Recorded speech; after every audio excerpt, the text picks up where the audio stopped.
എല്ലാവർക്കും നമസ്കാരം. ഇന്ന് നമുക്ക് നല്ല സോഫ്റ്റ് ആയിട്ട് നീർദോശ ഉണ്ടാക്കുന്നത് എങ്ങനെയാണെന്ന് നോക്കാം. വളരെ എളുപ്പത്തിൽ ചെയ്തെടുക്കാൻ പറ്റുന്ന ഒരു ബ്രേക്ക്ഫാസ്റ്റ് ഐറ്റമാണ് നീർദോശ. അരി അരച്ച ഉടനെ തന്നെ നമുക്കിത് ഉണ്ടാക്കിയെടുക്കാം. എങ്കിലും ഇത് നല്ല സോഫ്റ്റ് ആയിട്ട് കിട്ടും. ഇനി നമുക്ക് ഇതെങ്ങനെയാണ് ഉണ്ടാക്കുന്നതെന്ന് നോക്കാം. ഇത് 2 കപ്പ് പച്ചരി കുതിർത്ത് വെച്ചിരിക്കുന്നതാണ്.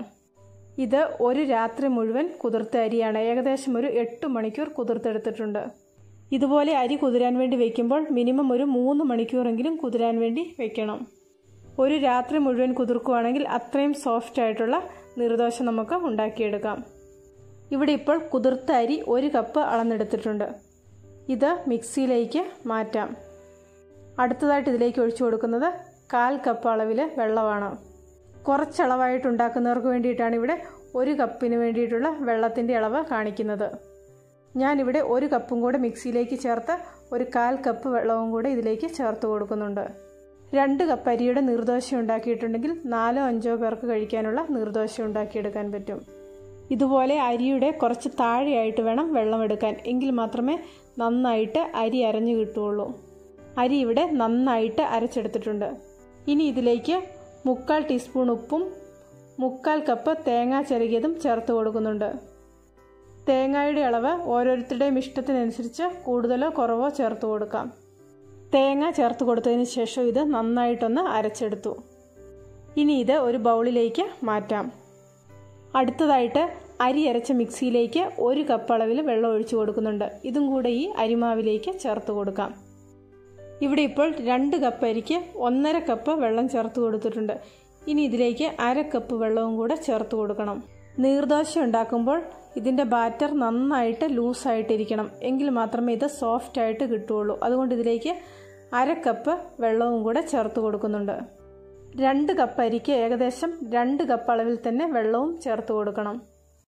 ഇതുപോലെ നല്ല ലൂസായിട്ട് വേണം നീർദോശയുടെ ബാറ്റർ ഇരിക്കാൻ. ഈ വീഡിയോ ഒന്ന് ശ്രദ്ധിച്ചിട്ടുണ്ടെങ്കിൽ അതിൻ്റെ ആ കറക്റ്റ് പാകം നിങ്ങൾക്ക് മനസ്സിലാകും. ബാറ്റർ ഇവിടെ റെഡി ആയിട്ടുണ്ട്. ഇനി ഇത് നല്ല ചൂടായ ദോശക്കല്ലിലേക്ക് കോരി ഒഴിച്ച് ചുട്ടെടുക്കാം. നല്ല ചൂടായതിന് ശേഷം മാത്രമേ ഇതുപോലെ ബാറ്റർ ഒഴിച്ചു കൊടുക്കാവുള്ളൂ. എങ്കിൽ മാത്രമേ ഇത് നല്ല പെർഫെക്റ്റ് ആയിട്ട് കിട്ടുകയുള്ളൂ. ഇവിടെ ഒരു നോൺ സ്റ്റിക്ക് പാനിലാണ് ദോശ ഉണ്ടാക്കിയെടുക്കുന്നത്. വളരെ കുറച്ച് എണ്ണ ഇതിലേക്ക് പുരട്ടി കൊടുക്കുന്നുണ്ട്. ഇരുമ്പ് ദോശക്കല്ലിലാണ് ഉണ്ടാക്കുന്നതെങ്കിൽ കുറച്ചും കൂടെ കൂടുതൽ എണ്ണയൊന്ന് പുരട്ടി കൊടുക്കണം. ഇതുപോലെ വേണം മാവ് ഒഴിച്ചു കൊടുക്കാൻ. വലിയ ഗ്യാപ്പൊക്കെ ഉണ്ടെങ്കിൽ അതൊന്ന് ഫില്ല് ചെയ്ത് കൊടുക്കാം. ഇനി ഇത് അടച്ചു വെച്ച് വേവിച്ചെടുക്കാം. നീർദോശ ഉണ്ടാക്കുമ്പോൾ മറിച്ചിടേണ്ട ആവശ്യമില്ല. നമ്മൾ അപ്പമൊക്കെ ഉണ്ടാക്കുന്നത് പോലെ ഇതുപോലെ മൂടി വെച്ച് ഉണ്ടാക്കിയെടുത്താൽ മതി. നീർദോശ ഇവിടെ റെഡി ആയിട്ടുണ്ട്. റെഡി ആയി കഴിഞ്ഞ് നമുക്കിതുപോലെ കൈകൊണ്ട് തന്നെ എടുക്കാം. അത്രയ്ക്ക് നല്ല സോഫ്റ്റ് ആയിട്ടും പെർഫെക്റ്റ് ആയിട്ടും നീർദോശ കിട്ടും. വളരെ എളുപ്പത്തിൽ ഉണ്ടാക്കാൻ പറ്റിയ ഒരു ഐറ്റമാണ് നീർദോശ. എല്ലാവരും ഒരു പ്രാവശ്യം ഇതുപോലെ ഒന്ന് ചെയ്തു നോക്കുക. തീർച്ചയായിട്ടും നിങ്ങൾക്കിതിൻ്റെ ടേസ്റ്റ് ഇഷ്ടപ്പെടും. വളരെ ടേസ്റ്റും സോഫ്റ്റുമായിട്ടുള്ള ഒരു നീർദോശയുടെ റെസിപ്പിയാണ് ഇന്ന് ചെയ്തത്. ഇത് ഇഷ്ടപ്പെട്ടെങ്കിൽ ലൈക്ക് ചെയ്യാനും ഷെയർ ചെയ്യാനും നിങ്ങളുടെ അഭിപ്രായങ്ങൾ അറിയിക്കാനും മറക്കണ്ട. ചാനൽ ഇതുവരെ സബ്സ്ക്രൈബ് ചെയ്തിട്ടില്ലെങ്കിൽ സബ്സ്ക്രൈബ് ചെയ്ത് റൈറ്റ് സൈഡിലെ ബെല്ലൈക്കണും കൂടി ഒന്ന് ആക്റ്റീവ് ആക്കുകയാണെങ്കിൽ ഞാനിടുന്ന എല്ലാ വീഡിയോയുടെയും നോട്ടിഫിക്കേഷൻ നിങ്ങൾക്ക് അപ്പോൾ കിട്ടുന്നതായിരിക്കും. പുതിയൊരു വീഡിയോയുമായിട്ട് വീണ്ടും കാണാം.